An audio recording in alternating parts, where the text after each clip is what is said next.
Assalamualaikum warahmatullahi wabarakatuh. Waalaikumsalam warahmatullahi wabarakatuh. Wabihi nasta'inu ala umurid dunya waddin. Wassalatu wassalamu ala asyrafil anbiya wal mursalin wa ala alihi wa sahbihi ajma'in, amma ba'du.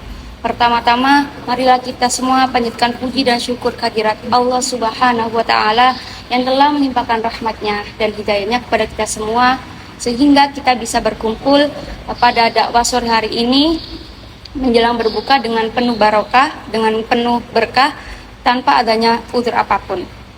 Shalawat serta salam kita haturkan kepada junjungan kita Nabi Muhammad SAW yang telah membawa kita semuanya dari zaman jahiliyah, zaman kebodohan menuju zaman terang menerang, yakni ad-dinul Islam wal iman. Semoga kita semua termasuk golongan orang-orang sebagai penerima syafaatnya kelak pada hari akhir nanti, yaitu hari kiamat nanti. Hadirin yang dirahmati Allah, pada kesempatan yang baik ini izinkan saya untuk membawakan sebuah dakwah yang insya Allah akan memberikan inspirasi dan wawasan baru bagi kehidupan kita yang bertemakan tentang mengelola amarah dan konflik dalam keluarga. Sebelumnya kita membedah satu-satu dulu ya untuk pengertiannya ya. Untuk amarah itu suatu emosi yang dimiliki oleh manusia. Apabila dikeluarkan secara berlebihan, maka akan bisa membahayakan dirinya sendiri ataupun orang lain. Kalau konflik itu suatu permasalahan, bisa juga perselisihan atau percekcokan antara satu orang dengan yang lainnya.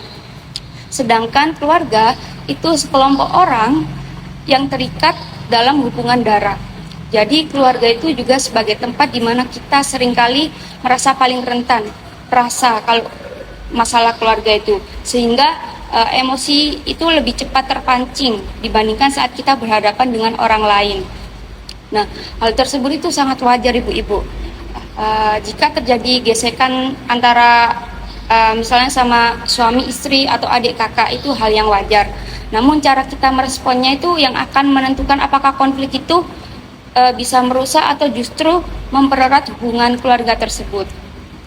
Jadi apabila ingin mengelola amarah dan konflik keluarga itu membutuhkan sebuah ketenangan, komunikasi yang terbuka, dan sikap empati antar sesama. Sebagai makhluk sosial yang ada di dunia ini, kita itu nggak terlepas dari yang namanya konflik. Baik itu konflik keluarga, konflik teman, konflik pasangan, atau konflik yang lainnya. Adapun empat langkah berdasarkan hadis. Yang pertama itu ketika kita berada dalam amarah, sebaiknya sikap yang harus kita miliki itu menahan emosi tersebut. Sebagaimana sabda Nabi, "Idza ghadibta faskut." Jika kamu marah, diamlah. Nah, dari hadis tersebut mengatakan ketika kita marah, dalam keadaan marah, alangkah baiknya kita diam. Karena apa? Takutnya ketika kita marah, omongan atau tindakan itu bisa menyakiti orang lain. Ada juga hadis yang diriwayatkan oleh Bukhari wa Muslim.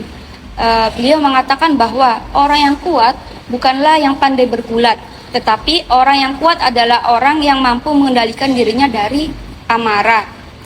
Kemudian ada lagi hadis yang diriwayatkan oleh Abu Dawud yang mengatakan, "Man qadama ghaidahu wa huwa yaqdiru ala infadihi mala Allahu qalbahu amna wa imana." Yang artinya siapa yang menahan amarahnya padahal dia mampu untuk melampiaskannya, maka Allah akan memenuhi hatinya dengan kedamaian dan keimanan. Jadi dari hadis di sini mengatakan apabila kita bisa menahan amarah kita, maka Allah akan memberikan hati yang tenang, damai, dan penuh dengan iman. Nah, kalau misalnya amarahnya sudah reda, kita bisa membicarakan permasalahan konflik itu dengan dibicarakan dengan yang baik-baik, tanpa menyalahkan atau merasa yang paling benar. Karena kalau misalnya kita dalam konflik merasa yang paling benar, salah satu orang itu merasa paling benar, maka konflik itu tidak bisa terselesaikan dengan baik. Dan yang kedua itu mohon perlindungan kepada Allah dengan mengucap ta'awud, a'udzubillahi minasyaitonirrajim, untuk menangkal gunanya untuk menangkal godaan setan, karena marah itu berasal dari setan dan setan itu terbuat dari api. Kemudian yang ketiga yaitu ketika kita marah, Nabi mengatakan bahwa kita alangkah baiknya mengambil air wudhu, berwudhu, karena amarah itu berasal dari setan seperti yang saya katakan tadi, dan setan itu berasal dari api. Nah, api ini hanya bisa dipadamkan dengan air. Sebagaimana sabda Nabi, faida ghadiba ahadukum falyatawaddo. Jika salah seorang di antara kalian marah, hendaklah berwudu. Karena dengan berwudu itu maka hati kita bisa tenang, dan wudu itu menghindarkan kita dari mara bahaya. Kemudian untuk menanggulangi malah, Rasulullah menganjurkan kita untuk berwudu agar memberikan ketenangan pada jiwa kita, agar bisa memadamkan bara kemarahan, menghangatkan di dalam diri kita. Kalau yang keempat yaitu mengatur posisi tubuh.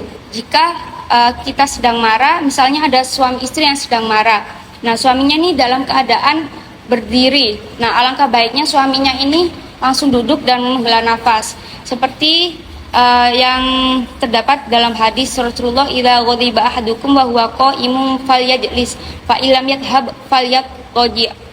Nah, sekian dakwah yang saya sampaikan di bulan Ramadan ini. Semoga keluarga kita semuanya terhindar dari amarah dan konflik yang bisa menghancurkan.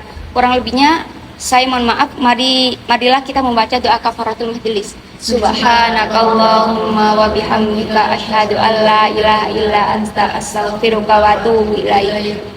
Semoga apa yang saya sampaikan bisa bermanfaat di kehidupan sehari-hari. Wassalamualaikum warahmatullahi wabarakatuh. Waalaikumsalam warahmatullahi wabarakatuh.